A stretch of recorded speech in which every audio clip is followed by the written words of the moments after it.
time after the 18Z had come in, and you saw like that little chance. But the 0Z, which comes in about 6 hours later, automatically pulled back, as we saw, of course. And then now it's pretty much in agreement with the ensemble that it's only staying in the mountains. So the GFS, it seems, has, I don't want to say unreliable, but this year, at least with snow, has been kind of that model that's like going crazy with the chances, and then it pulls back. So you'll see like one run that's like 8 inches, and then one run that's 0, and then one that's 6, and then one run that's 2. And so again, you want consistency between the American, the European, the Canadian, whatever it is, but you also want those averages to be similar, because it's like if I say something crazy, but then Tim and Brad are saying the opposite, you're going with the consistency of the people who are saying something that makes sense, not the one crazy person like out here waving our hands. Plus, I think like, what's of really course, frustrating about you're fine. What I don't like about where we are nowadays is with all of this so widely available to everybody. I mean, you could go down the street and ask someone, do you know what the GFS model is? They're probably going to say yes. This is a crazy thing compared to about 10 years ago or 20 years ago. That just wasn't the case. Now everybody knows about them. They all want to know what they're saying. But, you know, it's not your job as a weather consumer or a quote-unquote normal person. It's not your job to figure out what's going to happen with the weather. That's our job. So what I don't like is when people just put out all the models and say, well, here are the options, you pick. That's not really meteorology. So if we're doing our job right, what we do is we take those models, we kind of, use our smarts about the weather and then make a forecast from it. And right now, the best forecast for North Carolina is it's probably not going to snow on Thursday outside of the mountains. And for the weekend, maybe a little bit of a better chance than normal of something popping, but still that's an overall low probability just because it's so hard to do. So keep checking back, and we'll let you know if the signal gets a little stronger and if you got to buy some salt or get a shovel. But as of right now, I don't think you need to do that, which might make you sad. And the emotions, at the end of the day, the emotions are what makes snow different than every other kind of weather, because we get emotional when it comes to snow. Happens every time. Happens every time. It does. We like it. Yeah, or we might I don't not like it. Yeah, I mean, at But least everyone for has an me, opinion. Yeah, I'd like a little bit, but at least in this case, it doesn't look like it's going to happen Wednesday or Thursday. We, of course, will be tracking this every single day for you. Live Weather Impact, WFMY Plus, WCNC Plus. Tim, we'll see you tomorrow, same time, same place. Grapple.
Hey, good evening, folks, and thanks for being with us here on Live Impact News. I'm Vanessa Rufus.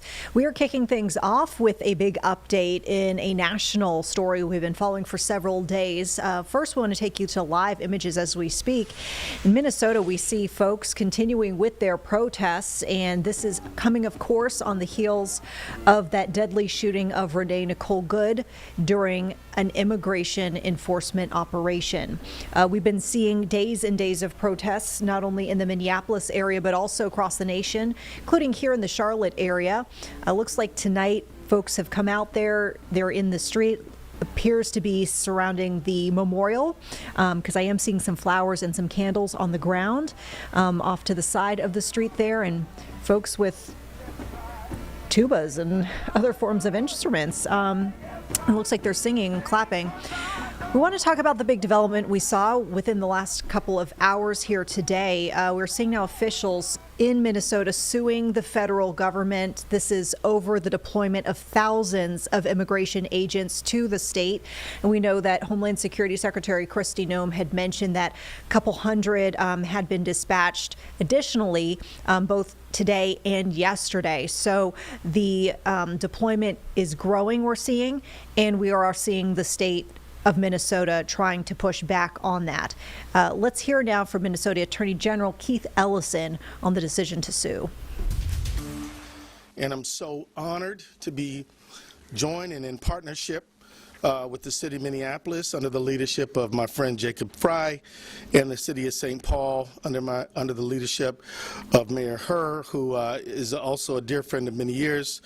We've come together and we're here to announce a lawsuit we're filing against the United States Department of Homeland Security to end the unlawful, unprecedented surge of the federal law enforcement agents into Minnesota, because this has to stop. It just has to stop. We allege that the obvious targeting of Minnesota for our diversity, for our democracy, and our differences of opinion with the federal government is a violation of the Constitution and of federal law. We allege that the surge's reckless impact on our schools, on our local law enforcement, is a violation of the 10th Amendment and the sovereign laws and powers of the Constitution grants to states. We allege that DHS's use of excessive and lethal force, their warrantless, racist arrests, their targeting of our courts, our churches, houses of worship, and schools are a violation of the Administrative Procedures Act on arbitrary and capricious federal actions. And we ask that the courts will end the surge of thousands of DHS agents into Minnesota. We ask the courts to end the DHS unlawful behavior in our state, the intimidation, the threats, the violence. We ask the courts to end the tactics on our places of worship, our schools, our courts, our marketplaces, our hospitals, and even funeral homes. The deployment of thousands of armed, mass DHS agents to Minnesota has done our state serious harm. This is, in essence, a federal invasion of the Twin Cities and Minnesota, and it must stop. DHS agents have sown chaos and terror across the metropolitan area and in cities across the state of Minnesota. Schools have gone onto lockdown. Entire districts have had to cancel school for tens of thousands of students to ensure safety and offer online education because of the students and the parents' fear of coming into the school. Local businesses are struggling. Revenues are down. And some retail stores, daycares, and restaurants have actually closed because people are afraid to go out and to do their shopping, whether they're immigrants or whether they are citizens of many generations. This surge has made us less safe. Thousands of poorly trained, aggressive, and armed agents of the state, of the federal government, have rolled into our communities, overwhelmed our local police departments, and law enforcement agencies should be focused on our public safety, but instead, many are dealing with the aftermath of DHS agents' chaos and violence. I want to thank our law enforcement officers for doing a tremendous job under very difficult circumstances. Not the people, but the federal government. Minneapolis police have had to respond to more than 20 ICE-related incidents, like witnesses seeking people being pulled into unmarked vehicles by men en masse, or ICE abandoning vehicles on the street with people detained inside. This is an unlawful commandeering of police resources. In just 2 days, responding to the chaos ICE has cost the city $2 billion in law enforcement and overtime expenses. 2 days. And I wish I could stop there, but I can't, because these poorly trained, aggressive, and armed agents of the federal state have terrorized Minnesota with widespread unlawful conduct. They're making unconstitutional arrests and using excessive force. DHS agents have barged into restaurants asking to access secure areas, and when asked to present a warrant, which is required by law, they respond, "We don't need one." DHS agents have arrested peaceful bystanders. They have fired chemical irritants at people obeying lawful orders while exercising their First Amendment rights. They have even done so at some of our most sensitive places, like Roosevelt High School here in Minneapolis. They have detained law-abiding citizens, leaving them handcuffed for hours just because of the color of their skin, or what they're wearing, or they speak English with an accent. And on January 7, 2026, a DHS agent shot and killed Renee Nicole Good, leaving her children without a mother and her 6-year-old son without either parent. This has to stop. So let's be clear, it never should have started. These agents have no good reason to be here. Minnesota's non-citizen immigrant population is just 1.5%, which is half the national average. Our state's percentage is lower than Utah, Texas, and Florida's, but none of those states have thousands of federal agents swarming their streets or harming their people. The administration says that they're focused on finding criminals. Worst of the worst, they say. But many of the people the DHS is arresting in Minnesota have no criminal history. That fits a pattern. In 2025, 93% of the people arrested by ICE had no violent criminal history, 65% had no criminal convictions at all, and randomly stopping people in the street because their skin color isn't the one that they expect or want isn't doing a thing to help public safety. I've heard the administration talk about fraud. No, not the 43 fraud convictions the president has, or the $43 million fraudsters the president has pardoned, but instead saying that ICE is here to look for fraud somehow. You know, we work with federal government all the time, and if the federal government wants to help us with forensic accountants, we're open to that conversation. But these ICE agents who are engaged in the behavior that they're engaged in are not helping public safety at all.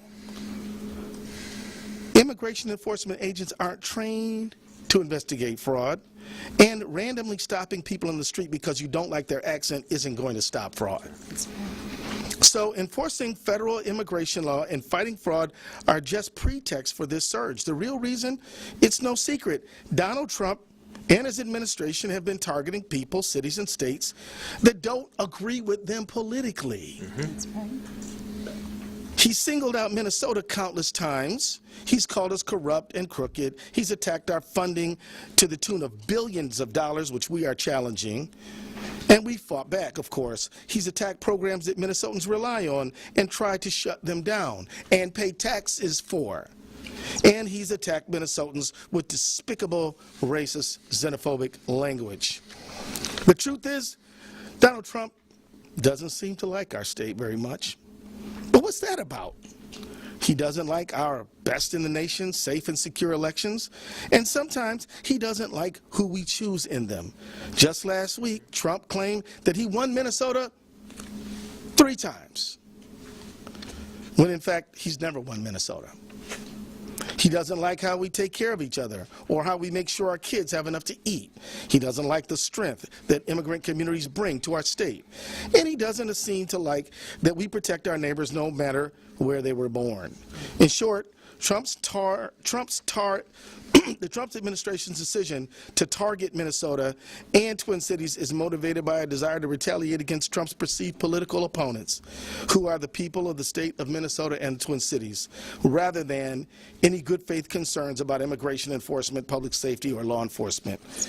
In conclusion, I didn't have the pleasure and the benefit of knowing Renee Nicole Good, but her friends and family knew her as someone who was kind, someone who loved her family deeply, and someone willing to stand up for her neighbors.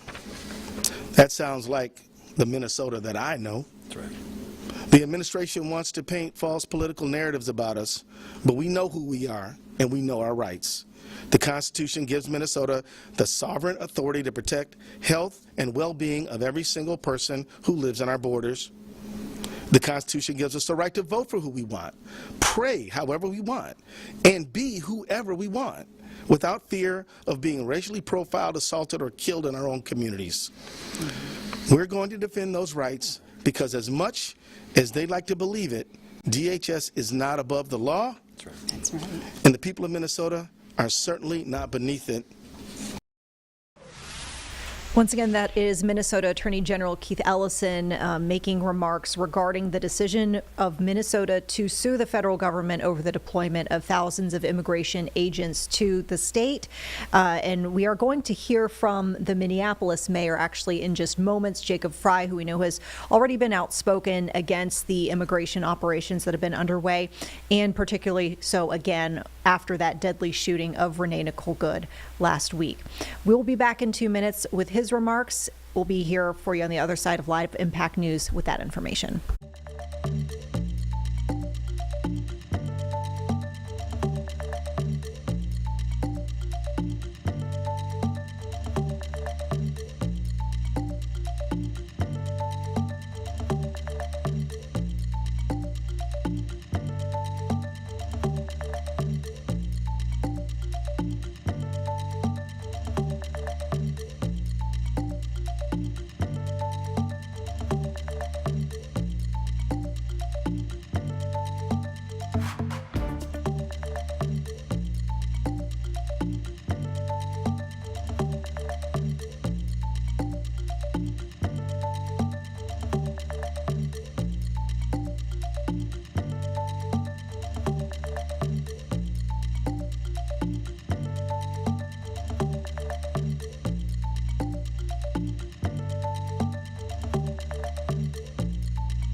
Back here in the Live Impact News studio, I'm Vanessa Rufus. We are turning back to the briefing we saw from Minnesota officials today.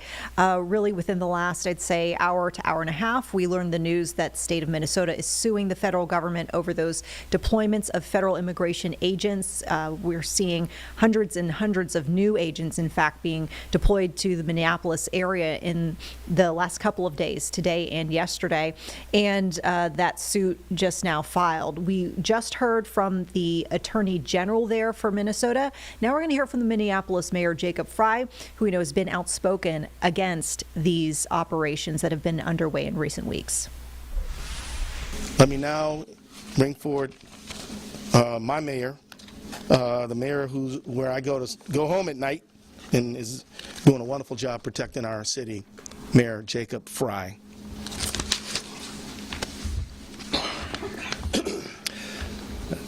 Thank you, Attorney General Ellison, for your leadership and your incredible team's work around this issue. Thank you to Mayor Herr of St. Paul for your partnership. These are not normal times, and so the response that we are asking for from the judicial system and from the courts requires that we file suit at this particular moment. What we are seeing right now is not normal immigration enforcement. We are not asking ICE not to do ICE things. We are asking this federal government to stop the unconstitutional conduct that is invading our streets each and every day. You've seen the videos. At times there are as many as 50 agents arresting one person. The scale is wildly disproportionate and has nothing to do with keeping people safe. In Minneapolis, we've done work extensively with the federal government under multiple administrations to keep people in our city safe. We have worked with the DEA, the ATF, the FBI, the Attorney General's office, as well as the U.S. Attorney's office, to successfully drive down crime in our city. We've seen the results of that work, but let's be clear. The stated reason of this federal government for bringing in this full invasion of ICE and border control is not safety. If it were safety, there would be other mechanisms to achieve safety. By the way, crime is down in virtually every category, in virtually every neighborhood of this city. If this were about fraud, then you'd see an invasion perhaps of accountants. But that's not what you see. What you see is people being indiscriminately taken off our streets. Discrimination only takes place to the extent that a determination has made that somebody is Somali or is Latino, or at least they look that way, and then there is virtually no discrimination thereafter. Here's the thing. You can't indiscriminately take people off our streets, American citizens off our streets. You cannot drag pregnant women through the snow. You're not allowed to take teenagers out of their car and detain them when they are in fact American citizens. That is against the law in every state. That is against our United States Constitution. And we're feeling the impact here in Minneapolis. Schools have closed. People are afraid to go to work, shop, or seek medical care. 911 calls are up. Police resources are indeed stretched thin.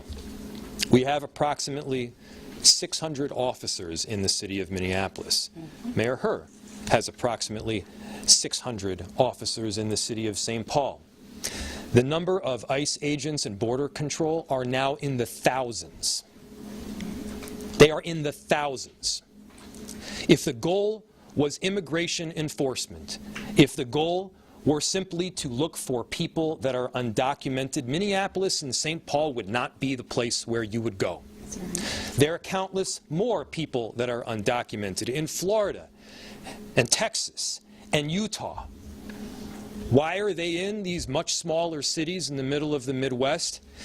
The answer is very clear. It is politics. Florida and Texas and Utah are Republican states.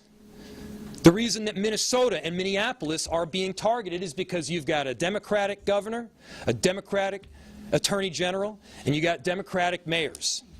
We are doing everything possible to keep our cities safe through this unprecedented time, and at the same time, we have police officers that are tired.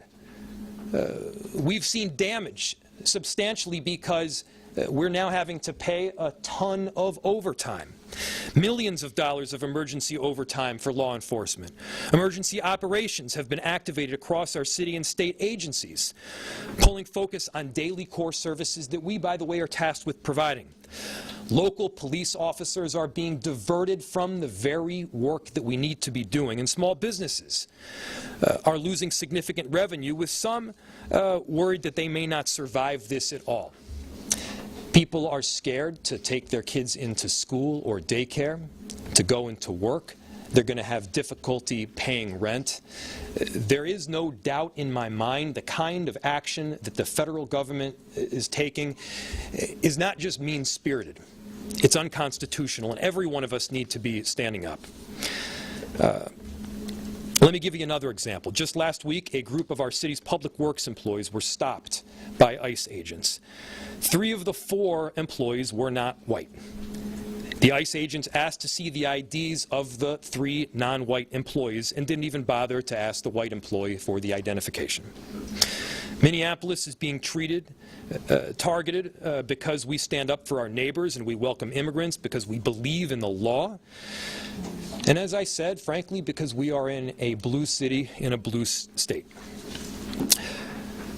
Donald Trump should know, as long as federal agents are in our city acting unconstitutionally against our neighbors, we will continue to push back with everything we got.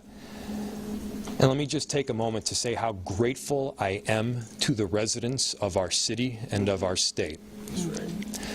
We are not victims in the city of Minneapolis. We've got heroes that are standing up for each other, that are standing by the neighbors that they love. And one thing that I can tell you for certain is that we aren't backing down. We don't retreat in Minneapolis. We don't back down in Minnesota. We stand up against bullies, and right now, what we are asking for is an intervention from the court to push back on this unconstitutional conduct, pure and simple. All right, once again, that was Minneapolis Mayor Jacob Fry remarking on the decision to file this lawsuit against the federal government over the deployment of thousands of immigration agents. And we will definitely keep you updated with the very latest on that. We also know that there was, shortly after that briefing, a Q&A session with reporters, so we'll try to get to that in just a little bit. But it is time for a quick break. On the other side, we'll be talking about artificial intelligence, and particularly safety, and what folks need to know as far as their kids using AI, and specifically those chatbots. We'll see you on the other side.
Hi, folks. Continuing the conversation here on Live Impact News with a new topic that we have seen come up time and time again, artificial intelligence, and particularly how folks are interacting with this. You might have seen recent headlines over lawsuits and settlements regarding these chatbots and questions about mental health, even in some cases suicide and privacy. So a lot of things for folks to think about as they potentially have their kids talking to these chatbots. In fact, there's a recent study showing about 70% of U.S. teens had interacted with an AI chatbot at least once.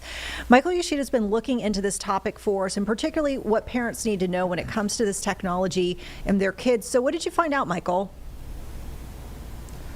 Hi there, Vanessa. Well, much like social media before, this technology is here to stay. There's no putting this genie back in the bottle. So we spoke with experts about how families can try and navigate this new world.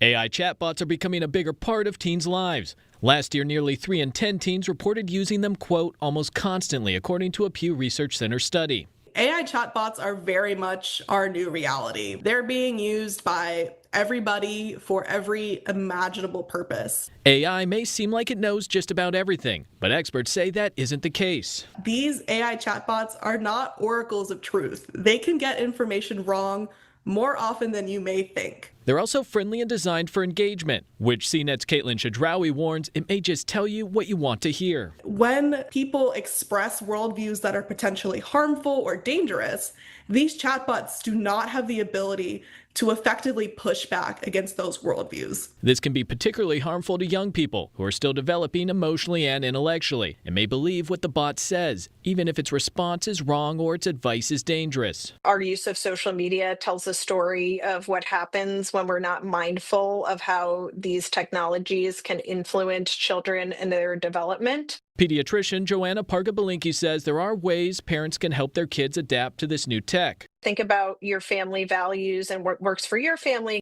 Be curious and open-minded. Learn how and where your child uses chatbots for school, fun, or something else. Understand what they like or enjoy and try them together. See what kind of responses it comes back with. And when you do that and you engage with the child, that allows for teachable moments with this type of technology. And concerns about use of chatbots not just limited to children. Over the last year, we've also seen mental health experts and some users raise warnings about instances where some of these new AI tools, in some cases, have led to delusions as well as even isolation among some adult users. Vanessa? Now, Michael, I'm curious if the doctor you spoke with had any other advice. I know she had some ground rules, best practices for parents with their kids and how they use it. Were there any limitations or restrictions or other things that she mentioned as far as how these kids should be interacting with these bots? Yeah, so when you talk about restrictions, that's one of the things we talked about with her and others as well. And the takeaway here was, kids are going to be kids, so banning them completely, probably not the best way to go. She really proposed, having these open, healthy conversations with them. And along with that, another point she made was with these chatbots, it's really important to talk to kids about the importance of not oversharing. Obviously, this is useful in life and the internet in general, but she said, with these chatbots, it can be really tempting to share personal details about maybe things you're curious about or embarrassed about, but they weren't created to be these sounding boards for your deeply personal issues. And also, those we spoke with talked about how you don't know where that information, that data is going, being saved or shared with. And a final point she had was that it's really useful to set up these check-in points throughout the day, whether that's at the dinner table, maybe in the car going to and from activities, where it's a little less intimidating, less confrontational, and moments where you can just kind of have that conversation. Hey, did you use an AI chatbot today? If so, what did you talk about? What did it tell you? How were you using it? Again, this is all about trying to create an open and safe and healthy relationship between your child and this technology that, again, is becoming a bigger and bigger part of all of our lives. Yeah, good points indeed. Michael Yoshida, thank you so much for your time. Thank you. And folks, here on Live Impact, we will be back after a 2-minute break. As we mentioned, we're following a few headlines, including the latest out of Minnesota and that lawsuit just filed against the federal government. Also watching a couple of live feeds around our area and beyond, including Charlotte City Council meeting, which is getting underway. And we continue to monitor a live feed out of Brownsville, Texas, where we know Defense Secretary Pete Hegseth is on this tour of aerospace vendors and is expected to speak at some point at SpaceX. Candidly, this is a little bit behind schedule from what we can tell. We think he was supposed to speak actually closer to the top of the hour, so we'll keep an eye on this. If we see him, we'll bring this up for you as a feed. We'll be right back.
All right, back here to Live Impact News, talking about another national headline we've been seeing kind of coming to a head at this point. We just learned today that Senator Mark Kelly is suing Defense Secretary Pete Hegseth as well as DOD over the attempt to demote him in his retirement. This, we know, is stemming from commentary that he made several weeks back where he urged folks who are currently serving in the military to disobey orders considered to be illegal. We heard folks within the Trump administration say that Senator Kelly's comments were considered seditious. We heard from Senator Kelly himself, in fact, on the Senate floor today, and he addressed this new lawsuit. Let's listen in. Arizona. Madam President, I didn't expect that I would ever find myself here as a U.S. Senator having filed a lawsuit against a Secretary of Defense. When I graduated from the United States Merchant Marine Academy in 1986 and was commissioned into the United States Navy as an ensign, I swore an oath to support and defend the Constitution against all enemies, foreign and domestic. I have upheld that oath every single day since. I upheld it on the second night of Operation Desert Storm, when a Russian-made SA-6 surface-to-air missile locked onto my airplane while I was on a mission to bomb an airfield in southern Iraq. I made a last-ditch maneuver. The missile exploded above us, and I delivered the bombs on target. I upheld my oath as a test pilot, logging hundreds of flight hours, pushing aircraft to the limits to make sure that our pilots had the best aircraft and systems to use in combat. And I upheld my oath when my service took me to NASA, where I went into space 4 times, where I was honored to command 2 space shuttle missions, and where I was also the first astronaut on the scene in East Texas after Space Shuttle Columbia exploded during re-entry. And I had to recover the bodies of my friends and astronaut classmates. And I have upheld my oath here in the United States Senate, a place I never expected to find myself in. Because my wife, Gabby, was always the elected official in our family.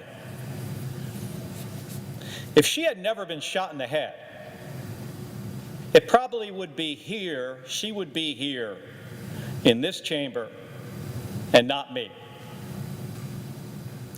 But I love this country, and I felt that I had an obligation to continue my public service in a way that I never expected. And so I've upheld my oath in this job too, because I take seriously my duty to protect the Constitution for all Americans. I just never expected that I would have to protect the rule of law against a Secretary of Defense. Pete Hegseth is now coming after what I earned through my 25 years of military service in violation of my rights as an American and as a retired veteran and as a United States Senator whose job it is to hold this and any administration accountable. He doesn't like what I said, and so he is trying to censure and demote me. And let's talk for just a second about what it is that I said that he decided to censure me over, according to his letter. First, that I simply restated the law that service members must refuse illegal orders. Somehow, restating the law is now against the law, according to Pete Hegseth. This isn't new. It's something every recruit is taught. It's something that Pete Hegseth himself has said repeatedly, including specifically about this president and Commander-in-Chief Donald Trump. Second, that I criticized him for firing admirals and generals, and that this administration is surrounding themselves with a bunch of yes men. Let me repeat it here right now. It is bad for our national security that Pete Hegseth fired admirals and generals because of who they are. And a bunch of yes men? Well, that's bad for any organization.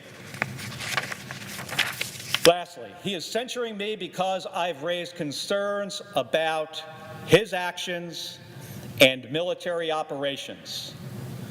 Well, that's my job.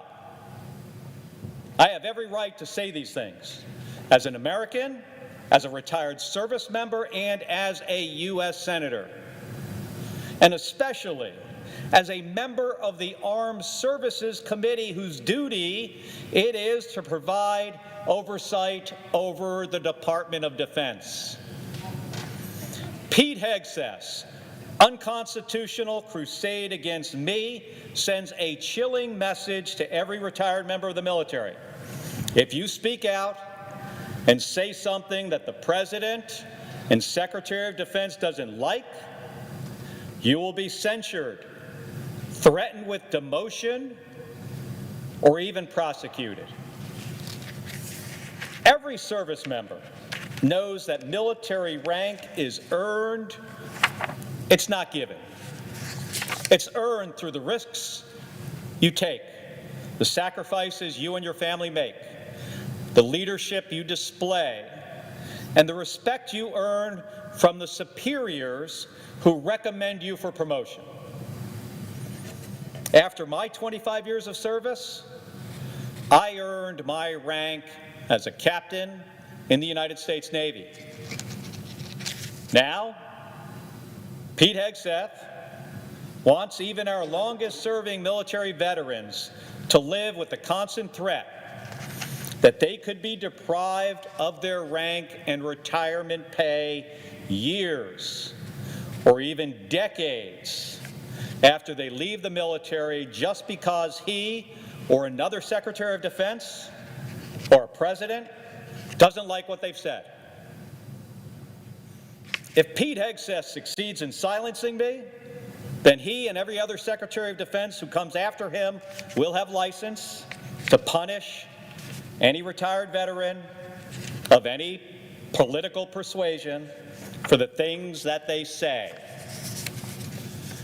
And by that logic, a 100-year-old World War II veteran could be hauled in and censured or court-martialed because he says something that Pete Hegseth disagrees with. That's wrong. It's not the way things work in the United States of America, and I will not stand for it. Because our freedom of speech, the separation of powers, and due process are not just words on a page. They are core principles of our democracy. When we say we have an obligation to protect and defend the Constitution, this is exactly what we are all talking about. It's this. Because that oath that I spoke about earlier, it should sound very familiar to other folks in this room, because it is the same one that every member of the United States Senate has taken. For 250 years, we have been the greatest democracy the world has ever seen, because patriotic Americans have been willing to stand up for not just their own rights, but for the rights of all of our fellow citizens. That continued resolve is what will decide if our democracy lasts another 250 years. That's why today I filed a lawsuit against the Secretary of Defense to protect my rights, the rights of retired veterans, and the rights of all Americans. I've never backed down from a fight for our country, and I'm not going to back down from this one. Thank you, Madam President, and I yield the floor. Once again, that was Senator Mark Kelly speaking on his decision to file suit against Defense Secretary Pete Hegseth and the Pentagon over this attempt to censure and demote him for comments he made about encouraging of current service members to defy illegal orders. Coincidentally, we actually have the Defense Secretary we could see speaking right now in Brownsville, Texas. This is at the SpaceX facility, as the Secretary has making various stops at different aerospace vendors and continues now over here at SpaceX. We know he's speaking primarily on defense and national security. Unsure if he'll address the suit, but we can listen in and see. Health Department for the era ahead. Innovation is happening at a pace we can't even foresee, and we need the entire enterprise, our enterprise, to embrace the urgency required for this moment. Since the end of the Cold War, the defense industrial base in our country has consolidated. This makes it difficult, if not impossible, for new creators of technical innovations to win business at our department.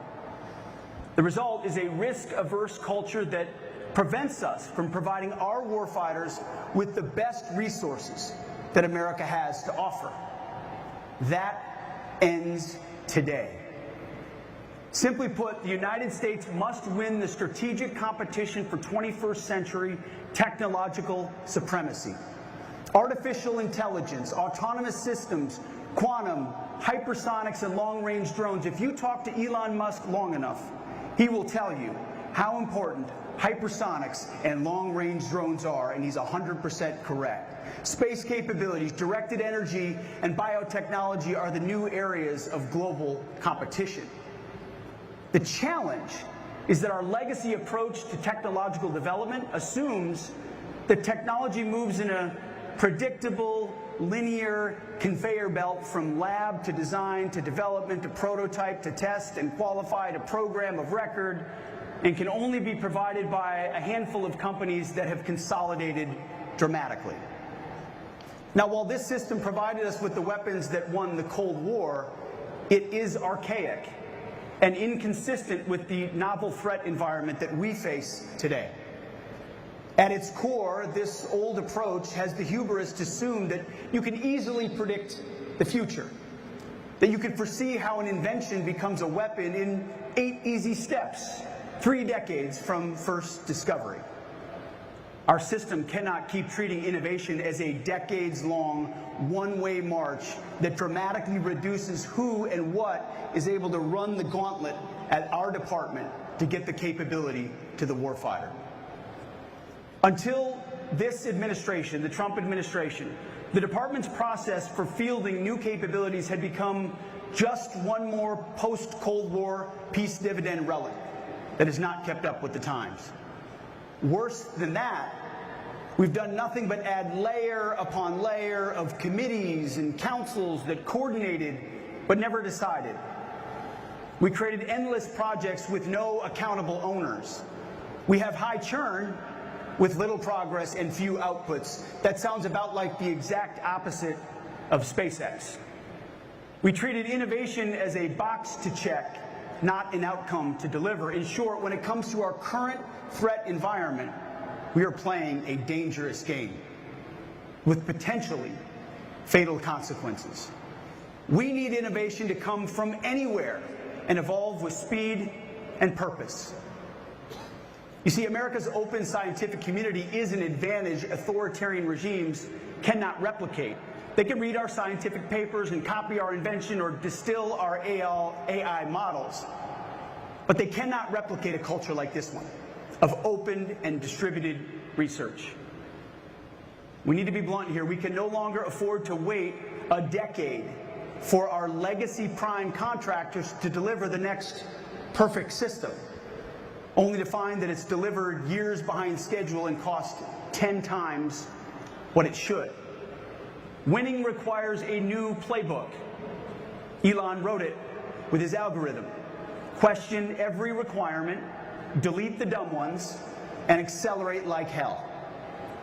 That's why I want to make clear across the War Department and for our partners in the private sector that our Undersecretary of War for Research and Engineering, Emil Michael, right here in the front row, is the War Department's single chief technology officer, one CTO for the entire enterprise. Novel concept. As the sole CTO, Emil will set the technical direction, lead the innovation ecosystem that will welcome progress from anywhere it resides. And he'll tell me, face to face, every day, and frankly, whether we are gaining or losing the technology and innovation competition. He'll have the decision authority and will lead through rigorous evaluation with a focus on real, measurable outcomes. Now, Congress, and we have many members of Congress with us here today, will be our partner in this. By affirming the Undersecretary's role as the department's CTO, we're carrying out the core mission for R&E that Congress assigned in statute. The last defense bill expanded the CTO's authorities, including the power to direct military departments and other components to align around clear, innovative outcomes. We will use them to deliver those outcomes with speed and urgency. An empowered CTO will inject a disruptive mindset directly into our systems, directing the power of America's world-leading scientists and entrepreneurs, our cutting-edge labs, the tech ecosystem, and our capital markets to build what the warfighter needs, but to do so better, faster, and cheaper. And Emil is the right man to do it. You see, this isn't about military structure. This is about building an innovation pipeline that cuts through the overgrown bureaucratic underbrush and clears away the debris, Elon style, preferably with a chainsaw, and to do so at speed and urgency that meets the moment.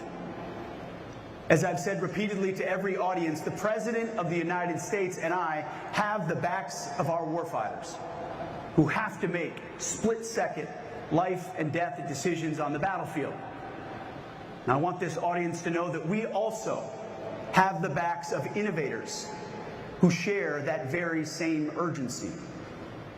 American taxpayers, especially those parents whose sons and daughters have answered the call to serve, I swore in 10 more today, demand, and I demand, and we demand, that we arm our warfighters with overwhelming and lethal technology right now, not a decade from now.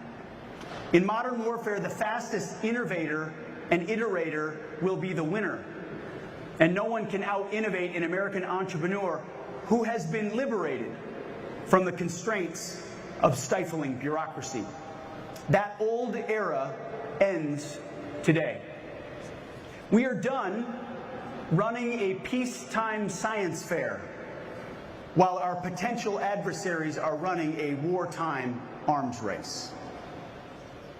Right now, from garage startups to factory floors to boardrooms across our nation, the question of how to harness innovation coming out of America's AI ecosystem is front and center, and rightfully so, because it has the potential to disrupt and transform every area of human endeavor. The same is true in the Department of War. President Trump's AI executive order spells out our approach succinctly.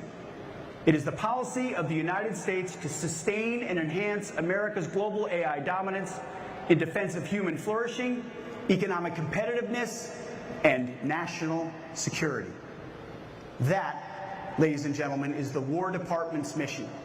We must ensure that America's military AI dominance, so that no adversary can exploit that same technology to hold our national security interests or our citizens at risk. America first in every domain. Last month, I took the first step toward changing how the department does business with frontier AI technologies when we announced the rollout of Gen AI with our partners from Google. And I want to thank the Google team for leaning forward and making the investment to get their Gemini app to about 3 million users in the War Department. But today, we're excited to announce the next frontier AI model company to join GenAI.mil, and that is Grok from xAI, which will go live later this month. So I want to thank you, Elon, and your incredible team for leaning forward with us on this as well. Very soon, we will have the world's leading AI models on every unclassified and classified network throughout our department. Long overdue. To further that, today at my direction, we're executing an AI acceleration strategy that will extend our lead in military AI established during President Trump's first term.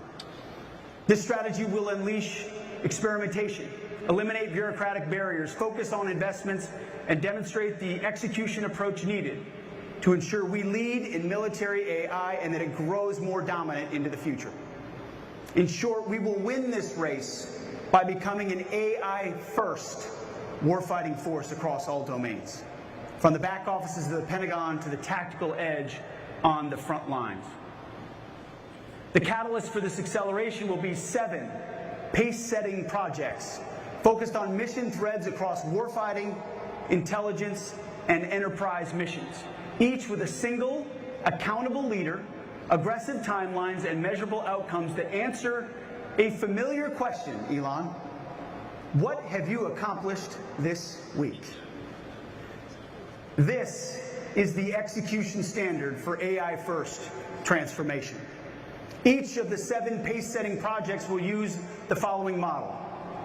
1 owner who reports monthly on their progress. These projects will not be run in a vacuum, but will work directly with warfighters and transition partners to ensure we incorporate real-time operational feedback. We expect rapid iterations with failure accelerating the learning curve. These are not science projects. They are not governance boards. They are the execution standard for the entire department. We will not win the future by sprinkling AI onto old tactics like digital pixie dust. We will win by discovering entirely new ways of fighting. That's why we will run continuous experimentation campaigns, quarterly force-on-force combat labs with AI-coordinated swarms, agent-based cyber defense, and distributed command and control, pushing the envelope, learning from failure at every stop, which is exactly what this place does. You see, our department doesn't accept failure in the past, and so we never fail, which means we never learn. We're flipping that dynamic. Before talking about the new rules of the game, let me talk about a little bit more about our new team, because no game can be won without the right team. And we're proud to announce that Mr. Cameron Stanley has been appointed the new Chief Digital and Artificial Intelligence Officer, CDAO, of our War Department. Cam will be leading a new team, many of whom have foregone, thank you, or left lucrative careers at pioneer companies such as AWS, Databricks, Palantir, and Meta to join the fight. This team will not only provide a catalyst for change in this department, but will also act, we believe, as a magnet for other talented members of the tech community who want to join us in doing the mission-focused work to protect our great republic. So let's talk about the new rules. First, speed. Speed wins. Speed dominates. Our enterprise currently operates on staffing and committee cycles measured in months and years, and that's unacceptable. Military AI is going to be a race for the foreseeable future, where the risks to U.S. national security of moving too slowly outweigh the impacts of imperfect alignment. To do this, Cam and his team at CDAO will define AI deployment velocity metrics for all the pace-setting projects in the next 30 days and report at least monthly after that. These will become the new benchmarks for programs across the department. Second, bureaucratic blockers. If you work with Elon, you know he finds the blockers and you remove them. We will take a wartime approach to people and policies that block this progress. You want to block? You can work somewhere else. Barriers to data sharing, authority to operate, or ATOs, test and evaluation, and contracting are now treated as operational risks, not simply bureaucratic inconveniences. We are blowing up these barriers. That's why today, at my direction, I'm establishing a barrier removal SWAT team under R&E with the authority to waive non-statutory requirements and escalate to our great Deputy Secretary, Steve Feinberg, anything that slows down the acceleration of AI capabilities. Third, compute resource. We will invest heavily in expanding our access to AI compute, from data centers to the tactical edge, and will tap into hundreds of billions of dollars in private capital flowing into American AI. President Trump's executive order has directed us to build data centers on military land and to work with the Department of Energy to ensure that we dramatically increase the number and breadth of resources needed to power this computing infrastructure. We will work together with our partners at Google and AWS and Oracle and SpaceX, Microsoft and others on these initiatives. Fourth pillar, especially in this room, you'll understand it, is talent. We will use every hiring and pay authority available to us to bring the best American technical talent and reward effective AI transformations by our workforce. We're going to heavily leverage President Trump's Tech Force initiative to bring in the best and brightest from industry and academia. With people like Elon, David Sachs, Emil, Mike, and others from the entrepreneurial and business world already in government, we have shown that we can and that we must enlist the world's leading talent in this cause. Fifth. All right, folks, and we're going to break in here on Live Impact News with some new information in an incident we've been covering in Richmond County over the last couple of weeks, in fact. And this involves the accused shooting of an Amazon delivery driver and her 16-year-old son. We've just learned the person accused in this case is back in jail after having bonded out and is facing new charges. So this is Sydney Pittman, and we're seeing, according to the district attorney's office, Pittman was charged initially with discharging a firearm into occupied property and injury to personal property. He had actually bonded out on those charges, now facing brand new additional counts of attempted first-degree murder, 2 counts to be specific, and is back in jail at this point as we speak. This follows an incident from the 14th of December, so nearly a month ago, out of Richmond County, specifically Ellerbe community, where an Amazon delivery driver said that she had been shot at while trying to complete a delivery. Apparently mistakenly pulled into this driveway on Jones Springs Church Road and realized they were at the wrong address, went across the street to the correct address, and authorities say completed the delivery, but then felt impacts to the vehicle, realized that they were shot at. So we'll have much more on this to come here. And with that, we'll go ahead and take a quick break. Returning in 2 minutes because we're following this Charlotte City Council meeting, and that Eastland Yards development is seeing some new developments tonight, and they just got to that item on the agenda. So we'll be back with that in 2.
All right, folks, welcome back here to Live Impact News. We've been following the Charlotte City Council meeting tonight, and there is an anticipated discussion that just came up to the table here regarding the sublease of city lease property at Eastland Yards. We know this is a development at the old Eastland Mall site in East Charlotte off of that Central Avenue area near Albemarle Road, where they are now trying to add some brand new businesses, so continually trying to develop this site.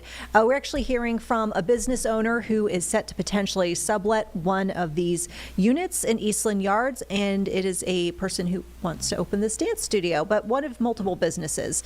Let's listen in right now. In Eastland Yards as a cultural destination, not just a residential development.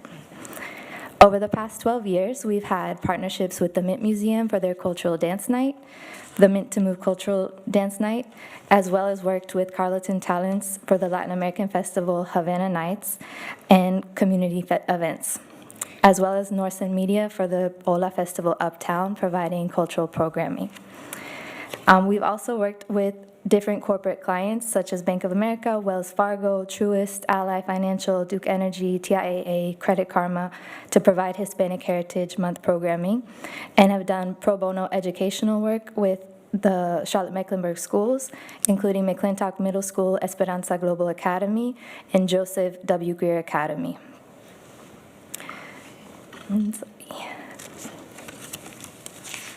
In summary, we feel like we have been a proven Charlotte business with the past 12 years of continuous operation. We have been deeply rooted in the community and have decade-long partnerships with Charlotte's cultural institutions, as well as serving some of Charlotte's largest employers, as well as the pro bono educational work with the Charlotte Mecklenburg schools, evening and weekend programming that activate the ground floor retail as well as the park, and have created a cultural destination that creates a unique sense of place. We are a collaborative partner committed to working constructively with the city, and we respectfully request City Council to improve the sublease resolution. Thank you very much. Our next speaker is Tim Sidema.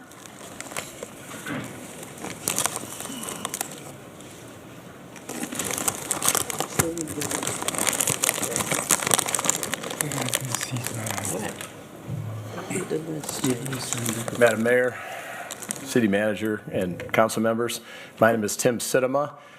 I'm one of the owners of Crosland Southeast. It's an honor and privilege to be here. Happy New Year to each of you.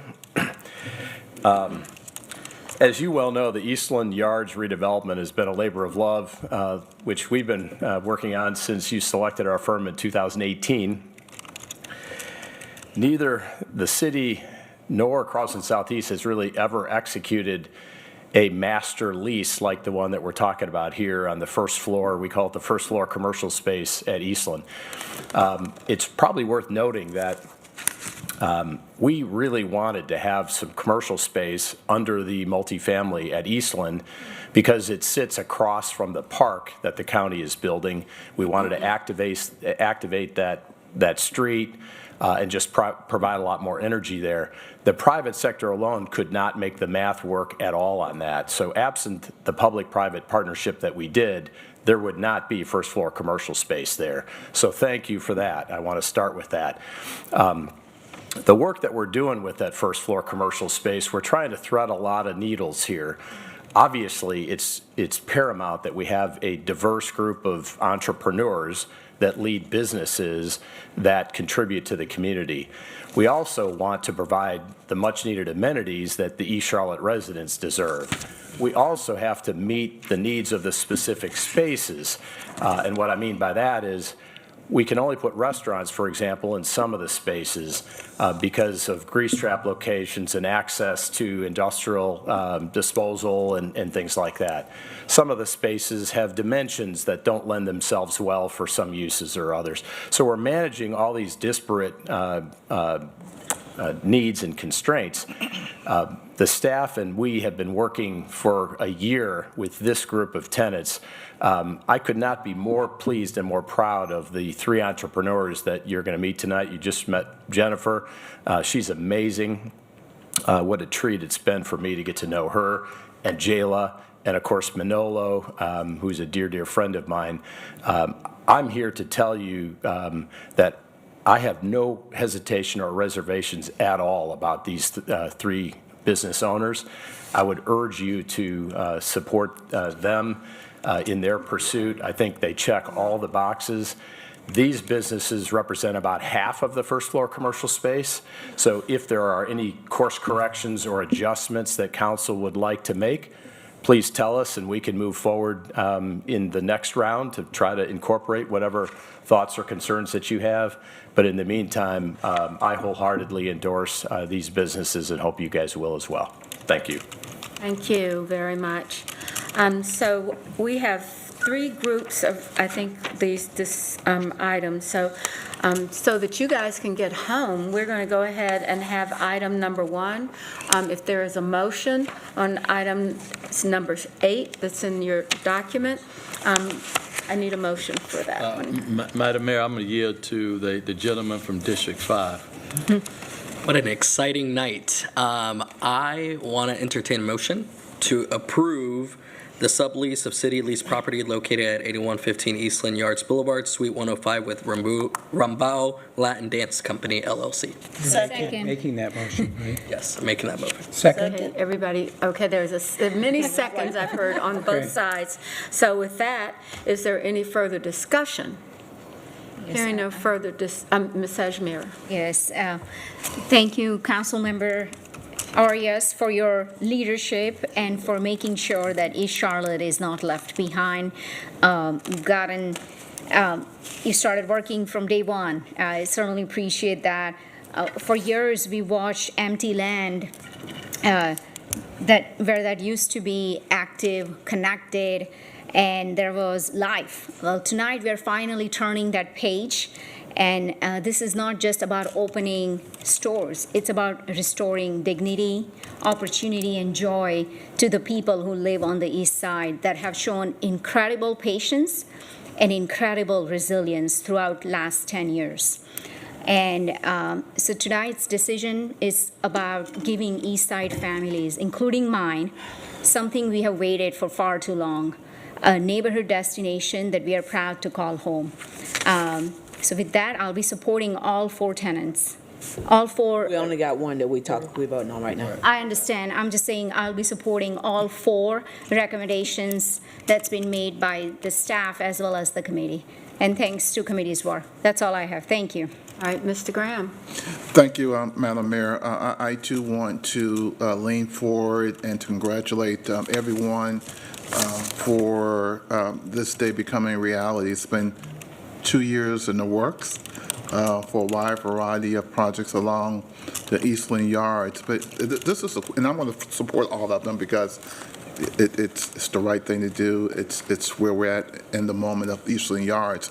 But Mr. Manager, when we talked about deferring this to January, we also talked about getting a more comprehensive report about the other entity, which is the sports and recreation facility and the soccer fields, kind of know where we are with that. And so I thought that was going to be a part of this presentation as well. So maybe at the appropriate time, someone can kind of give us an update in terms of where we are with that, because that's like, this is great. But the other one is really the muscle, which is the recreation facility, the soccer fields. The county's already had their groundbreaking for their park. Tim has already been on ground with the senior housing, et cetera, and the soccer fields and the sports and recreation facility has been extremely quiet. And I just would like to know where we are with that. Okay. All right. Ms. Anderson? Thank you, Madam Mayor. I too echo the sentiments of my colleagues around the excitement around this day, and we had a conversation in our committee meeting. Mr. Sinema, you were there and you answered some really tough questions. I'm excited about this because it is going to bring a sense of vitality back to a space that used to be an epicenter for the Queen City. I want to make sure as we move forward, and I support these subleases tonight, of course, as well, but I want to make sure as we move forward and we begin to fill out the other vacant parcels or spots, if you will, that we have that intentionality of a 10-minute neighborhood and making sure that we're bringing the right resources to bear to this community. And Mr. Sinema, you talked about restaurants, but just creating that third place for those residents to be able to come out and enjoy. It's great that we have the park right there and that collaboration with the city and the county to bring that park forward to residents. But I just want us to make sure that we continue to have that intentionality about the full scope of this project. But having said that, incredibly excited and look forward to supporting tonight. Thank you. Right. Are there any other, yes, JD? Thank you, Madam Mayor. I would just like to provide a little bit of context with this particular small business. Jennifer, thank you so much for coming. And if you all could stand up, who's representing Rimbao Dance Studio right now. Thank you so much for being here. Thank you for withstanding 2 hours of council meeting and being here. I also want to recognize them right now because this is a business that currently temporarily resides in District 5. They've been holding a temporary space and conducting classes off of Oakhurst on Monroe Road. And so it is a rare opportunity that we as a city are able to give these folks that have serviced our community and our members of the community for years and years a permitted home that they can now activate and facilitate. So thank you so much for being here and thank you for your patience. Thank you. Any further comments? Hearing none, we have a motion on the floor. All in favor of the motion, please raise your hand. I think that's unanimous, but is there anyone that wants to have another comment? No, just joking. Just joking. Yeah. Okay, so the next item is item number. Is there anyone that objects to it? Anyone objecting? Okay. All right, and there you have it. Looks like there was that successful vote on the Eastland Yards item on the agenda tonight. This is essentially a sublease of a couple of units on behalf of the city to a few businesses that will start to fill out this mixed-use development at the site of the old Eastland Mall. As you heard one of the city leaders mentioning, a project that's been years in the making and continues to develop. So we'll continue to watch the dialogue here over Eastland Yards and get you updates as soon as we can. We'll get you a quick 2-minute break, though, on the other side to return with more of your headlines. So stay with us here on Live Impact News.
And welcome back here to Live Impact News. We continue to follow the latest on a national story at this point, but coming to us out of Minneapolis, Minnesota, where we continue to see protesters taking to the streets following the ICE-related shooting of Renee Nicole Good last week.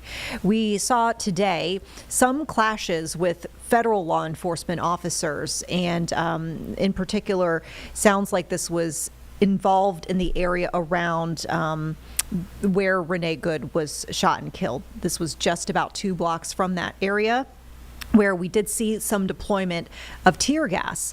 And we're hearing from some protesters tonight.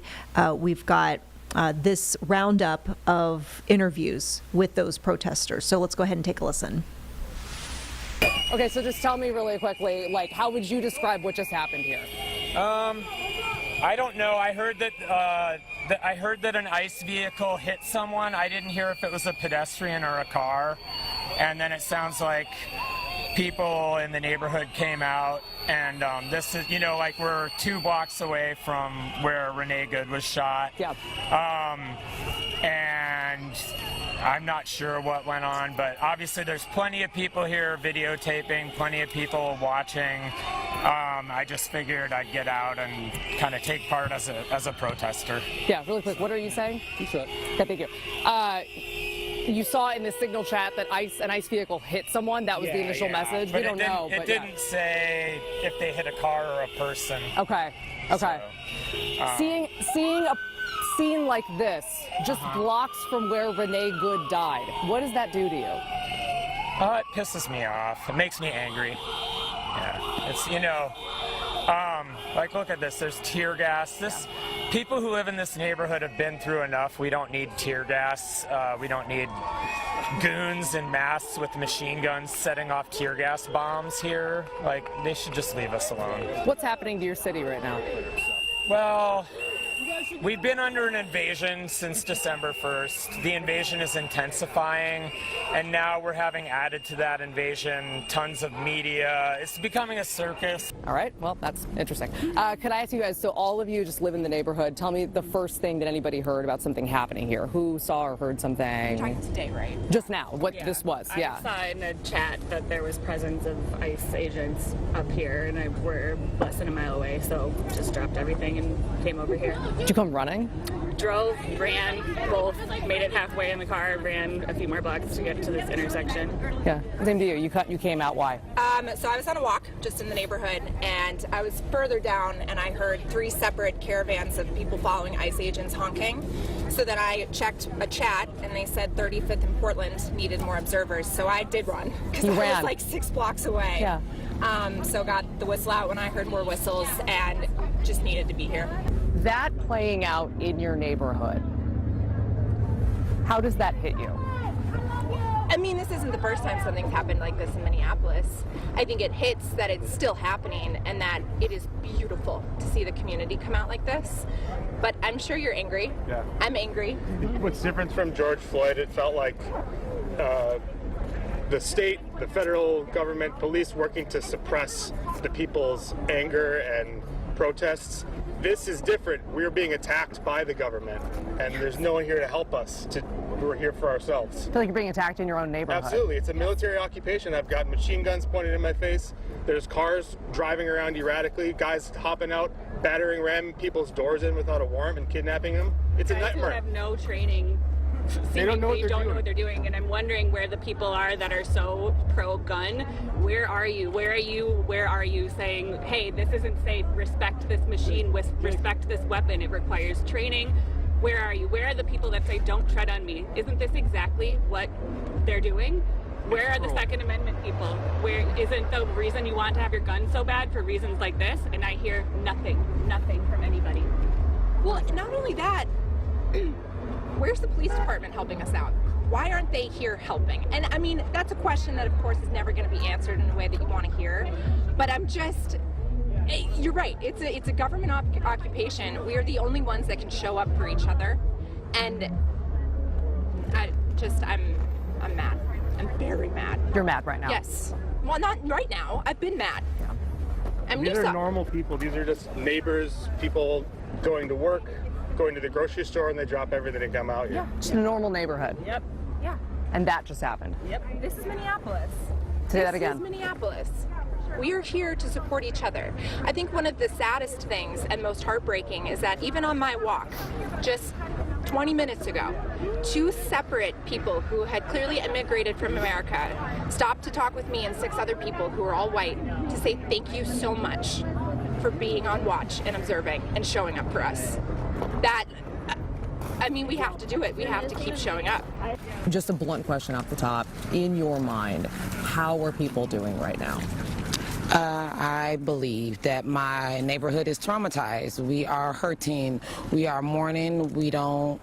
I think we're at a freezing point that we really don't know what to do. We were already traumatized in a sense before this happened, and thinking that we're getting somewhere with the city, and then for this to happen as we're trying to get a process after George Floyd was murdered here. In that sense, it's just putting us at a freezing moment, like what is next? Who is next?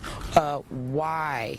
It just leads us in a space of confusion, and it leaves us in a space of not knowing if the government is going to allow us to have our rights. And once again, that's kind of a roundup of multiple protesters today in Minneapolis, Minnesota, as folks continue to take to the streets following the ICE-related shooting and killing of a woman named Renee Nicole Good. We did see a city council member posting on social media, because you heard some of the accounts from protesters just now talking about some sort of vehicle ramming. He actually posted on Blue Sky a similar account where about 6 hours ago he talked about ICE ramming a car, he says, at 34th and Park. He says they began to question the immigration status of U.S. citizen Latinos they crashed into. He goes on to say, quote, they also deployed chemical irritants into the eyes of the press.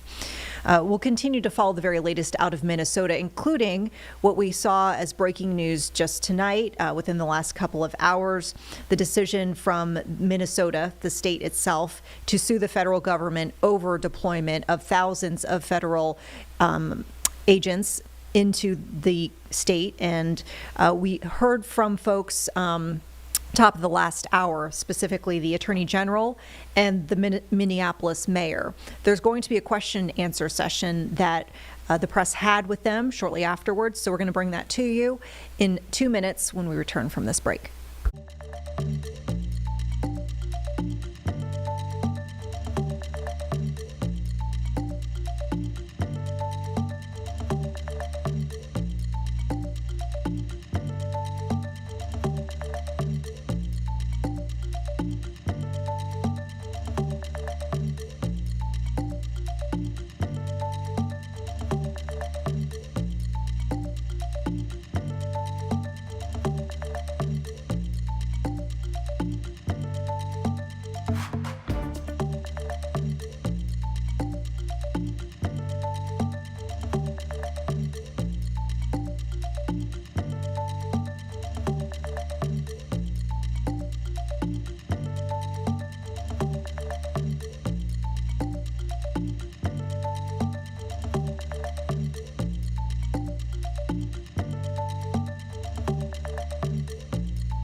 Welcome back here to Live Impact News. We continue to follow the latest out of Minnesota, where we mentioned within the last couple of hours, we saw the state of Minnesota announce this lawsuit against the federal government over the deployment of thousands of federal immigration agents to the Twin Cities area. We see this lawsuit, which is filed in U.S. District Court in Minnesota, including both Minneapolis and St. Paul as plaintiffs, and the suit shows that it is against the Department of Homeland Security, ICE, as well as Customs and Border Protection. Now, we brought to you the perspective of the Attorney General just a few moments ago, as well as the Minneapolis mayor, talking about their decision to file this suit. We have since seen a response from the Department of Homeland Security. A spokesperson, Tricia McLaughlin, accuses the folks who filed the suit of, quote, prioritizing politics over public safety, and saying that sanctuary politicians, in her words, were the reason that the department has had to surge these agents to the state. She went on to say, quote, President Trump's job is to protect the American people and enforce the law no matter who your mayor, governor, or state attorney general is. With that, we want to bring you the rest of this briefing, essentially the Q&A portion of the lawsuit announcement. So we'll hear from Minnesota officials and their questions and answers with reporters tonight. So now we have a few minutes for questions. I want to acknowledge the vital presence of President Elliott Payne of our Minneapolis City Council here on behalf of all of the council members, I think, in the council, representing the council. Thank you for your presence here, sir. And I also want to say thank you to all of our staff members who've worked so hard to prepare us for this moment. They all are very, very critical to the work that we do every day, and we're grateful to them as well. And they may help us answering some of your questions. We have about 15 minutes for questions. And so I'll select the first person who I see. Tom? Attorney General Ellison, there's been some success in getting the National Guard out of some states with lawsuits like this, but that was over a question of what the role of the National Guard is. It's pretty clear what ICE's role is. Is that going to make this legal challenge more difficult? I don't think so, because ICE, as I think the Mayor Fry said very well, ICE has statutory responsibility to do a certain job. Where our argument is they are exceeding that dramatically in unconstitutional, unlawful ways, violating our First and 10th Amendment rights, our equal sovereignty principle, and provisions of the Administrative Procedures Act. They have to obey the law themselves as they carry forth their statutory duties. We argue they're not doing that. They have to do they have to operate within the law and the Constitution. Yes, sir. Hey, A.G. Ellison, A.C. Thompson from PBS Frontline. Thanks for being here. Thank you. Is this litigation aimed at restraining the use of crowd control weapons, less lethal weapons? Our whole crew got pepper sprayed today by federal agents. Are you aiming to do anything about that? Well, one thing I'd like to ask you to do is to make a complaint and make sure people know what happened to you and your crew. Part of what our case is about is First Amendment protection. We believe that the federal government is persecuting the state of Minnesota because of our political views, and that goes, and look, the First Amendment, the press is protected by the First Amendment, and it's vitally important in this moment when freedom of the press and every First Amendment right is under a threat by the federal government. So I'm going to ask you to let us know what happened. But yeah, we're trying to restore lawful conduct and make sure that the federal government operates within the boundaries of the law, which they're required to do. Yes, sir. This is really something that's obviously really ramped up in the last week. Right. What kind of timeline can you expect on this suit? What are you looking at? What's your office kind of expecting? Well, we filed a lawsuit already. It's on file right now. As far as results go. Well, it's hard to predict exactly what the court schedule will be, but we are anticipating quick action. I don't know, would any of my team members want to, Brian, you want to respond to that? Brian Carter, Special Counsel to the Attorney General. I don't know if we filed quite yet, but we do have a motion for a temporary restraining order that's going to be filed today. We're going to ask that the court hear that motion tomorrow morning. There's another similar motion in a separate but related lawsuit that's scheduled for that time. We're going to try and piggyback on that, and we're going to be asking for immediate relief. Brian Carter, everybody. Way in the back. St. Paul have any specifics on overtime for police officers in the way that Minneapolis has some stats? Yeah, and we do know that we have had we've had to open our command center in order to monitor the city. We've had to have all of our officers in uniform, so that we do have information as well, and we'll be sharing more of that information in the days to come as it relates to this lawsuit. Are those overtime costs likely to reach into the millions if this continues? Yeah. The question is, are those overtime costs for Minneapolis police and St. Paul police likely to reach into the millions? The answer is absolutely. We have normal core functions that we are tasked with doing on a daily basis. We are required to respond to 911 calls. We are trying to prevent murders from happening and carjackings from taking place. And by the way, the work of our police has been driving down those numbers substantially. Our police officers have performed admirably because they're not just doing their day-to-day job, they're also responding to countless 911 calls that people are being kidnapped, that agents in unmarked uniforms, in unmarked cars, are simply taking people off the streets that are American citizens. They're required to do the work to keep the peace. Our police officers are doing the work to keep the peace and to keep people safe.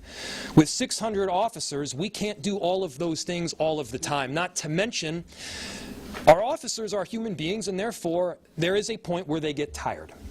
And when we've canceled all days off, when our chief is working tirelessly, and he deserves a ton of credit here too, where we've got officers that are working incredibly long hours and long shifts, the truth is that when you get to a certain point, you start making mistakes. Not because you're a bad cop, but because you're a human being. And so we need relief. We're asking the court for it. But the damage that we are suffering right now in Minneapolis is not limited to overtime costs. It's schools shutting down. It's businesses closing. It's people being afraid to go out and get groceries and therefore are going hungry. It's their inability to get money so that they're unable to pay rent. There is a snowball effect that is happening right here, and it's not just because we're in Minnesota and there's a lot of snow. The snowball effect is because what ICE is doing is intentional. This is intentionally putting us in a very difficult position that is not pro-business and is not pro-safety. The only thing that I can see it being is pro-politics.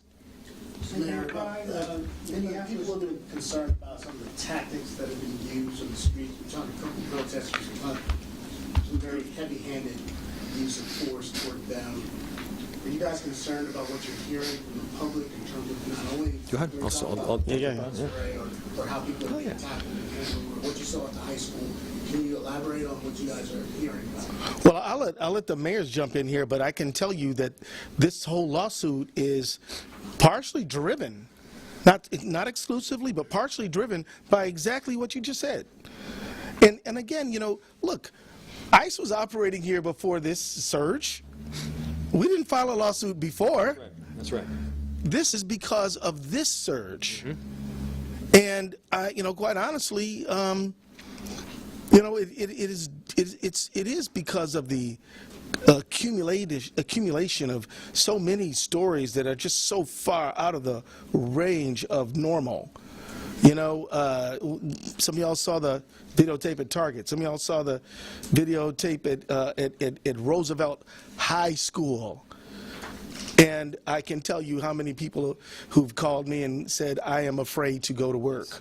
And I'm not talking about people who are non-citizens. I'm saying citizens. Because when a woman like Renee Good gets shot down, then everybody, citizens, non-citizens, are terrified. And I'll leave it to the mayors to fill in there. I will say that the question is if we're hearing about it. We are absolutely. I think that we are really lucky here in our state, and specifically Minnesota, St. Paul, Minneapolis, is that we have a strong network of community organizers who've been working together. We hear almost every instance that happens, whether it's text to us personally and we're looking into it, or whether it's coming into our neighborhood groups. We are hearing it and we are seeing it, and we are looking into every time I get one, I inquire into it to see. But I think that what's more important in all of this is that it's not just the tactics that are being used. It's the attack on the American people who are citizens. I wasn't born here. I'm carrying my ID with me. I'm carrying my passport card and my ID with me all the time because I don't know when I'm going to be detained, when I'm going to be approached. The fact is that it doesn't have to, like, the tactics doesn't even at this point really matter, right? It's the fact that we are being attacked as American citizens right now, and we are hearing of it, and we are inquiring into it every single time we get something sent to us. A.G. Ellison, there's Last question. a lot of lawsuits against the federal government that have been ongoing, led by your office.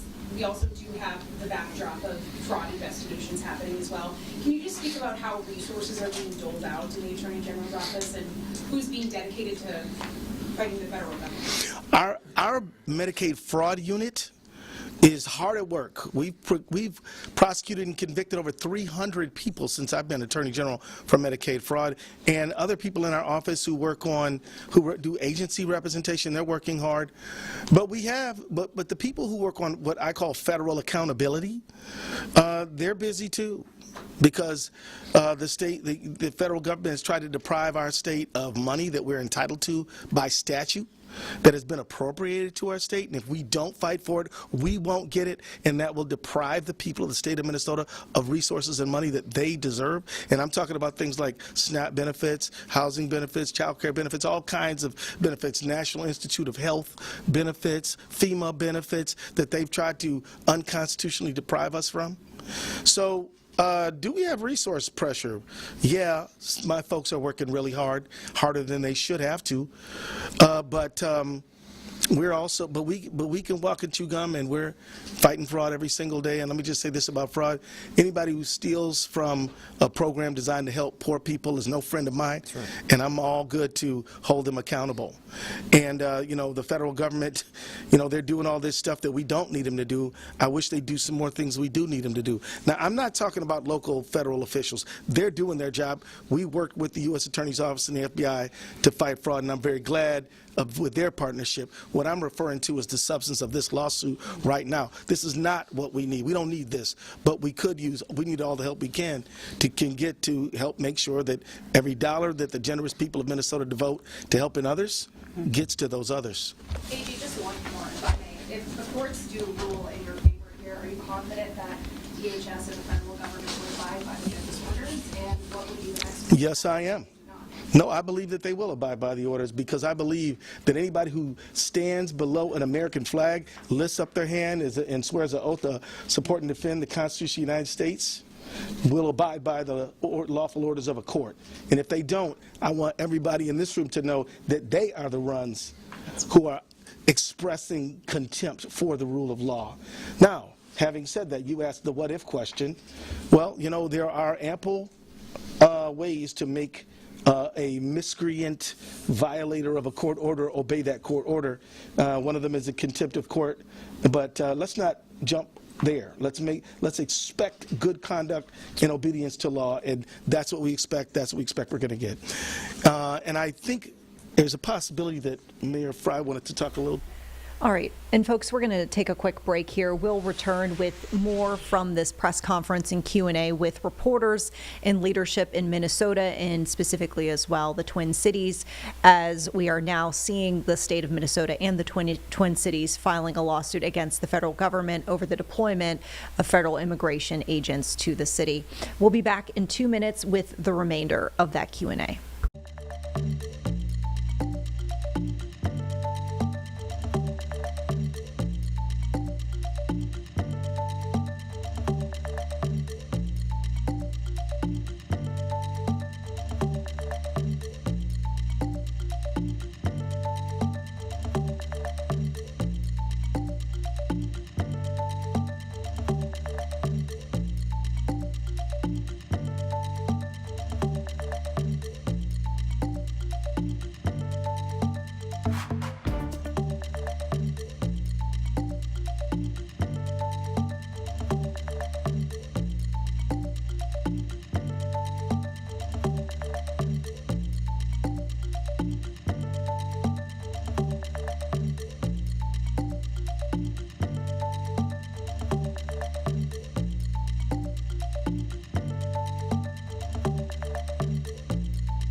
All right, back here to Live Impact News Studio, picking up where we left off with this Q&A between Minnesota leadership, Twin City leadership as well, regarding the lawsuit that was just filed against the federal government over the deployment of federal immigration agents to the Twin Cities area. That Q&A with them and reporters. Let's go ahead and listen into the remainder of it. Did that already? I can add on. Yeah, but I just think, yeah, well, you want to go for it? Just in general? Yeah, just like what people are dealing with, man. Yeah. I mean, we don't use the word invasion lightly. What we are seeing is thousands, plural, thousands of federal agents coming into our city. And yeah, they're having a tremendous impact on day-to-day life. And it's a negative one. And whether that's kids that are trying to get to school or businesses that are trying to open, that's police officers that are responding to 911 calls. It's just about being able to conduct daily life right here in our city. And look, this is not about fraud. When you have a fraudster, you investigate, you charge, you prosecute, you hold the person accountable, and then they get put in jail as an individual. They get put in jail as an individual. You do not hold an entire community or an entire city accountable for the actions of the fraudsters. That's not a novel concept. That's just the way this works in American society, and we should be abiding by that. Good. Thank you, Mr. Mayor. And let me say thank you, Mayor Herr. Let me say thank you to the men and women of the independent press of America. Yep. The reality is that the work you do is critically important to get the word out to the people, and we are grateful for it. And with that, we're going to conclude, but I'm sure any of us will be willing to talk to y'all offline. Bye-bye. All right, and folks, that one was once again the very tail end of that Q&A between Minnesota leadership and reporters regarding the new announcement of this lawsuit against the federal government. We want to turn now to the press secretary briefing with some reporters. Caroline Levitt spoke with reporters a couple of hours ago today. We know that she had made some comments on what is going on in Minnesota, as well as took other questions on other big topics of a national and international scale here right now. So let's go ahead and listen into that. Happy Monday. It's good to see you all here. We have another busy week. When is it not a busy week here at the White House? As you all know, we'll be traveling to Michigan tomorrow. I know the president's really looking forward to it. He's going to give a speech at the Detroit Economic Club, in addition to touring a factory in Dearborn, Michigan that produces F-150s. And my understanding is Ford is ramping up that manufacturing and also going to be hiring more American workers at this facility thanks to President Trump's policies. So he'll be doing that tomorrow and talking about all of the great economic news, which I would be remiss if I did not point out to you all. We have mortgage rates falling below 6% for the first time in years. Thank you, NBC, for this very fair and honest headline. But this is the truth, and these are the facts thanks to President Trump's economic policies. So frankly, they're hard to deny. And then again, we have the Washington Examiner out this morning with gas prices. The national average has fallen to $2.79 per gallon for the first time in nearly 5 years. So these were two of the biggest pain points for the American people, as you all know, under the previous administration. Gas prices, mortgage rates, interest rates, all things that this administration is committed to seeing fall. In addition to prices, we know core inflation is at its lowest point as it has been in 5 years. And so these economic policies are really coming into fruition now that we're in 2026, and we'll be seeing more tax cuts into the pockets of the American people later this spring as well. So it's all good news on the economic front, and I know the president looks forward to talking about that tomorrow in Michigan. I'll take some of your questions today. The Fed chair should be in jail. Thank you so much, Caroline. Jerome Powell, President Trump has mentioned on multiple occasions that the administration could probably bring a lawsuit against him. Did the president ever direct DOJ officials to open an investigation into Powell? No. And can you reassure the American public that his longstanding criticisms and public comments about Powell had nothing to do with the investigation? Look, the president has every right to criticize the Fed chair. He has a First Amendment right, just like all of you do. And one thing for sure, the president's made it quite clear, is Jerome Powell is bad at his job. As for whether or not Jerome Powell is a criminal, that's an answer the Department of Justice is going to have to find out. and it looks like they intend to find that out. Thank you. Two more questions on the Fed for you. Senator Tillis is promising to hold up all Fed nominees until this legal matter with Jerome Powell is resolved. What does the president make of that? I haven't spoken to the president about Senator Tillis' comments. I'll leave that to our legislative affairs shop to figure out, and I'll let the president speak on that himself. Go ahead. Believe that the Fed should operate independently from him. The president has made it quite clear he thinks Jerome Powell is bad at his job, and the president has made it quite clear, as have many economists, by the way, that interest rates should be lowered, and they should have been lowered a long time ago. But does he believe in the independence of the Fed, Caroline? He has, and he said that many times. Does the president believe that Jay Powell should go to jail if he lied about the president? Eamon, you're yelling out a question that's being asked in a different way, but it's the same exact question as we just answered, and I just answered it. We'll let the Department of Justice determine that. President Trump strikes off the table in Iran, and does he believe there's a potential path to end the protest there without military action? Well, I think one thing President Trump is very good at is always keeping all of his options on the table, and airstrikes would be one of the many, many options that are on the table for the commander-in-chief. Diplomacy is always the first option for the president. He's told all of you last night that what you're hearing publicly from the Iranian regime is quite differently from the messages the administration is receiving privately, and I think the president has an interest in exploring those messages. However, with that said, the president has shown he's unafraid to use military options if and when he deems necessary, and nobody knows that better than Iran. Go ahead, Steve Witkoff talking to the Iranians at the moment. I understand that Steve Witkoff will continue to be a very important player in diplomacy with respect to Iran. Trump has contradicted Delcy Rodriguez. I think the last week has shown that the president made the right, realistic assessment of what needed to take place in Venezuela at this moment in time. And the interim authorities and Delcy Rodriguez and her team have been very cooperative with the United States and the president and his team, as evidenced by the massive energy deal that the president was able to cut with the interim authorities, their commitment to release Venezuelan political prisoners, which we also saw last week. So we've seen a great level of cooperation, and the president expects that to continue. Go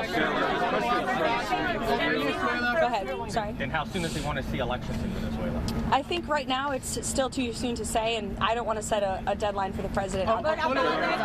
What's the meeting this morning with Marco Rubio about Venezuela? What can we see this week on Venezuela? More meetings? The president meets with the Secretary of State and National Security Advisor daily, sometimes multiple times a day, and so it was on a range of topics, as it always is. Does President Trump expect on Venezuela? What practical steps would the White House like to see the interim authorities take to stop Iran and Hezbollah from operating in the country, and have those authorities done anything on that yet? I think right now the main correspondence with the interim authorities is really focused on obviously ensuring stability and prosperity and continued cooperation with respect to energy. As you all know, there was a very powerful and big group of oil executives who were here at the White House on Friday, and so continuing to iron out some of these energy deals. We also have made it very clear, the president's made it very clear, that we don't want to see any more drug boats sailing from Venezuela towards the United States of America, which we have not, frankly, in the last week. President's also made it very clear that only oil tankers that are approved by the United States of America will be flowing from Venezuela, and we will continue to seize ships that are stateless or that are not approved for commerce by the United States. All right, and folks, we will take a quick break here on Live Impact to return with the rest of this briefing with Press Secretary Caroline Leavitt. We'll be right back.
And back here, we will pick up with the rest of this briefing with White House Press Secretary Caroline Leavitt discussing relations with Venezuela, Iran, and also commenting on the recent DOJ inquiry into Fed Reserve Chair Jerome Powell.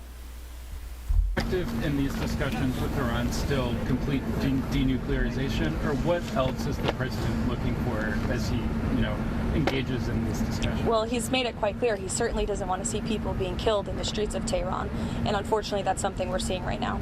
Kelly. Caroline, has Whitcoff spoken with Iranian officials? I'll get to you, don't worry. Has Whitcoff spoken with Iranian officials today, and has President Trump spoken with Elon Musk about the internet situation there as well? I understand he has spoken to Elon about that, yes. He talked to all of you about that on the plane last night. What was your first question, Kelly? Has Whitcoff spoken with Iranian officials today? Could you give any updates on those conversations? I haven't spoken with Mr. Whitcoff today about that, but we can certainly get you an answer. Archbishop Coakley is here. President Yes, Trump is meeting with Archbishop Coakley. It's of great interest to you, I'm sure. Absolutely, and they may be speaking as we're speaking. Can you give us a preview of what they'll be talking about, or will there be a readout as well after they're done of what they discuss? I can see if the president will provide you a readout. How's that? Yep, sounds good. And also, President Trump, has he seen the video put out by Jerome Powell on Sunday? And if so, what's his reaction? That video was put out after I was with the president when Air Force One landed last night, I believe. So I was no longer with him when that video came out. I don't know if he's seen it or not. Does the president have a dateline or a timeline? No, he has not set a timeline, but it's definitely a priority for him. She's asking about Greenland, and I think the president was very clear last night. He said that he wants to see the United States acquire Greenland because he feels that if we do not, then it will eventually be acquired or even perhaps hostily taken over by either China or Russia, which is not a good thing for the United States or for Europe or for Greenland as well. Let's not forget, it would not just be in the best interest of the United States, but perhaps it would be in the best interest of Greenland as well, to be part of the United States and protected by the United States. I can't even finish my answer. Everybody's screaming. Go ahead, Monica. What did the president mean the last night when he said that Iran had called to negotiate and that there may be a meeting that is set up? I mean, what else do you want me to explain by that? Who called and who would be a part of that? There was an official from the Iranian government, I believe it was reported earlier, that reached out to a member of the president's very close team, Special Envoy Whitcoff, expressing a far different tone than what you're seeing publicly. About the meeting on Thursday, Secretary Kristi Noem has been front and center in response to this ICE video. Is the president satisfied with her efforts there and all of her media interviews? Yes, 100%. President Trump and I actually spoke about this last night and how Secretary Noem is doing a phenomenal job, not just securing the border, which she and the president did together in record time, but also in defense of the brave men and women of ICE who put on a law enforcement uniform every single day to protect our communities and to protect all of you and every American, regardless if they are Democrat or Republican. ICE is doing a very important job to remove illegal alien criminals from our communities. And I think it's very striking that all weekend long you had agitators and violent American citizens out in the streets of Minneapolis protesting. Protesting what exactly? Apparently they are protesting the removal of heinous murderers and rapists and criminals from a city that I can guarantee you, when you look at the list of the illegal criminals that ICE is removing from our communities every day, not a single person in those protests and not a single person standing here that works in the mainstream media in Washington, D.C. would want those individuals in your neighborhood, in your community, around your children and around your families. ICE is doing an incredibly important job that's not just important to our homeland security, but our national security. And this administration will continue to stand wholeheartedly by the brave men and women of ICE, including that officer in Minneapolis who was absolutely justified in using self-defense against a lunatic who was part of a group, an organized group, to interject and to impede on law enforcement operations. And it's disgusting what we have seen from the left. And I think that it just shows you where the modern day Democrat Party stands today in protecting illegal alien pedophiles and rapists and murderers over law-abiding American citizens and our brave men and women who serve in law enforcement. All right, folks, that'll do it for us here on Live Impact News. Thanks for being with us tonight. Be sure that you tune in here at 11.